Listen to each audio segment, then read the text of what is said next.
안녕하세요. 내가 바로 ESG 리더 환경지킴이의 길잡이 그린클래스 그린쌤 신경준입니다. 우리 오늘은요, 지구온난화로 멸망하는 건 지구가 아니라 인류라고 하는 내용으로 여러분들과 한번 알아보도록 할게요. 네 가지의 주제를 학습해 보도록 할 텐데요.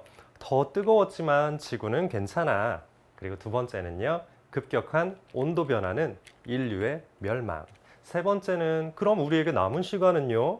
마지막으로 네 번째는요, 아직 우리에겐 남은 희망, 전 세계와 우리가 할 일에 대해서 알아보도록 하겠습니다. 준비되셨죠?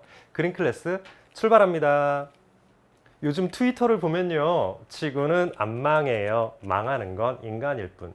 죽지 않아요. 그냥 괴롭게 살아갈 뿐이라고 하는 트위터가 무려 8,000번이나 넘는 리트윗이 발생했다고 하네요. 여기서 지구가 아니라 인류에게 닥칠 문제, 앞으로 어떤 것이 있는지 한번 살펴보도록 하겠습니다. 더 뜨거웠지만 지구는 괜찮아. 이 이야기는요, 5억 년 동안의 지구 온도를 이야기해요. 우리 멸종의 관계를 한번 살펴보도록 할게요. 지구 온도 변화 말이죠. 지난 5억 년 동안요, 지구의 평균 온도를 살펴보면 지금보다 훨씬 높을 때가 많았습니다. 지구의 평균 온도가 너무 따뜻해서 극지방에도 빙하가 전혀 없던 시기도 있었어요. 그리고 현재를 기준으로 보면 지구의 평균 온도가 너무 높은 시기에도요, 생물들은 번성했어요.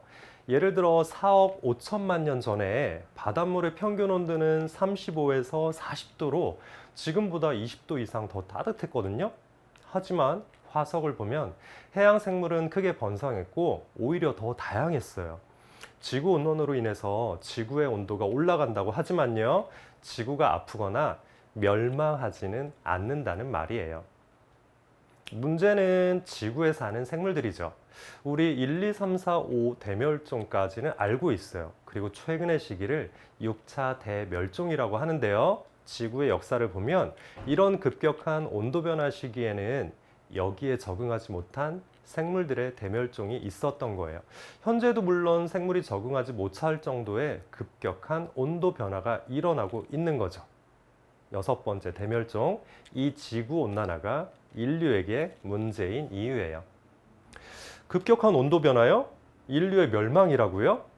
이 온도 변화가 인류를 멸망시킬 수 있고요. 지구 온난화 자체가 우리에게 닥친 문제인 거죠. 한번 2번 차시에서 알아보도록 할게요. 지구의 역사에서 가장 극적인 기후 변화는요, 5,500만 전에 있었어요. 지구의 평균 기온이 5, 6도 상승했었던 일이죠. 과학자들은 대규모로 메탄가스가 분출되는 폭발이 있었기 때문이라고 추정하고 있어요. 그런데 여기서 갑자기 라고 표현한 것은 약 2만 년 전이거든요. 현재의 지구온난화는 최근에 200년 동안 지구의 온도가 1도 상승했기 때문이에요. 2만 년보다 최근에 200년이 1도가 올라가는 이 비교는요, 너무나 빠르게 온도 변화가 일어나고 있다는 것이에요. 지구온난화로 인한 생물종의 멸종은 이미 시작됐거든요. 세계자연기금이 발표하고 있어요. 세계 지구생명보고서 2021을 살펴보면요, 전 세계에 31,821개의 개체군을 조사해 보니까 1970년부터 2018년도 사이에 개체군이 무려 69%나 줄었다고 해요. 이렇게 지구온난화가 진행되면 인류 역시 파국적인 결말을 맞는 건 아닐까요? 과학자들은 지구온난화에 티핑 포인트가 있다고 말해요. 티핑 포인트요? 작은 변화들이 쌓이다가 어느 순간 균형이 깨지면서 한순간에 돌이킬 수 없는 변화가 일어나는 시점을 말해요. 견딜 수 있는 시점 마지노선이라고도 불리기도 해요.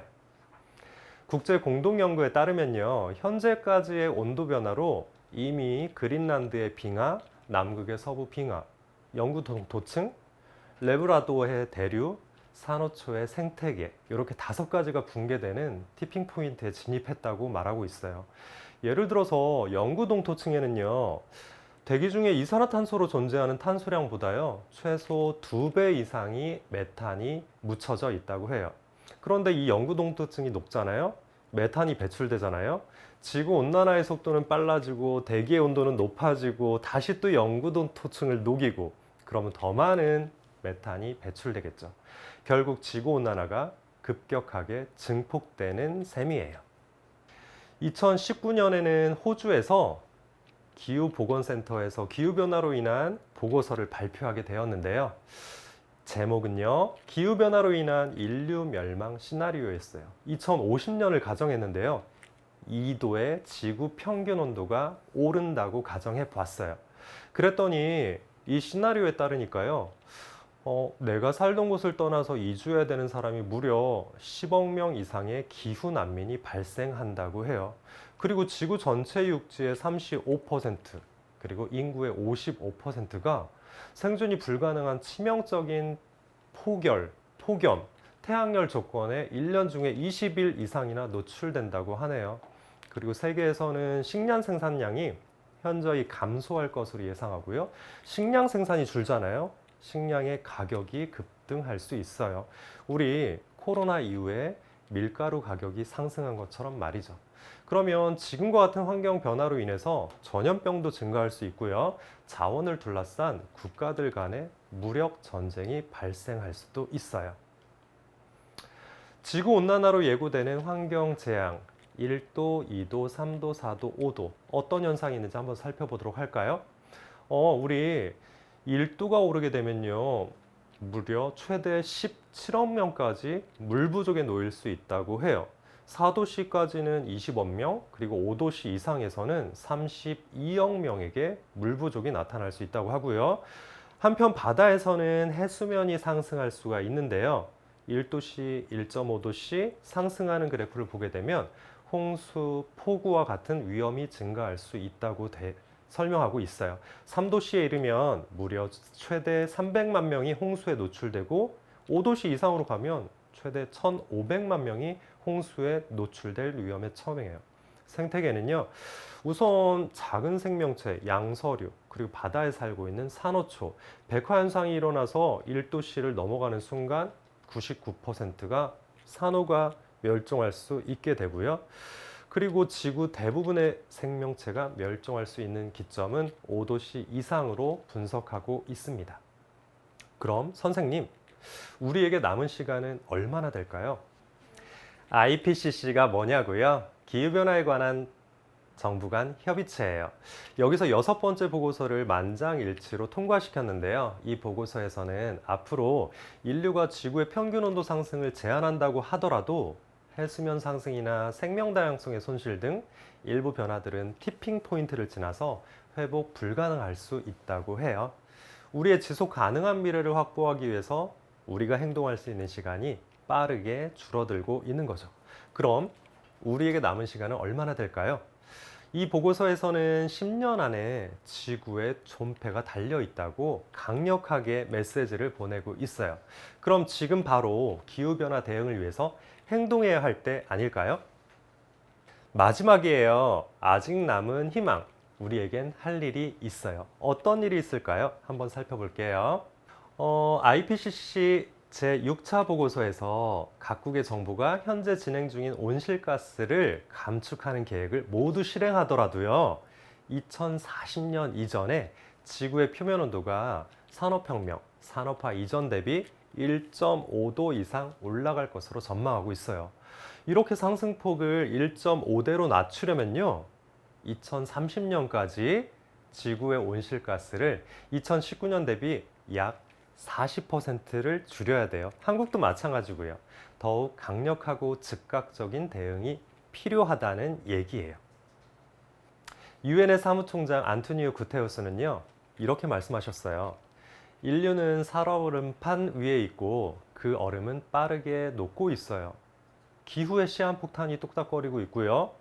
1.5도씨 제한을 달성하려면 대대적이고 신속한 노력이 필요합니다. 특히 선진국들은 2040년까지 탄소 중립에 도달하도록 전념해야 합니다. 라고 말이에요. 자, 그럼 우리 지구온난화를 막기 위해서 우리는 무엇을 할 수 있을까요?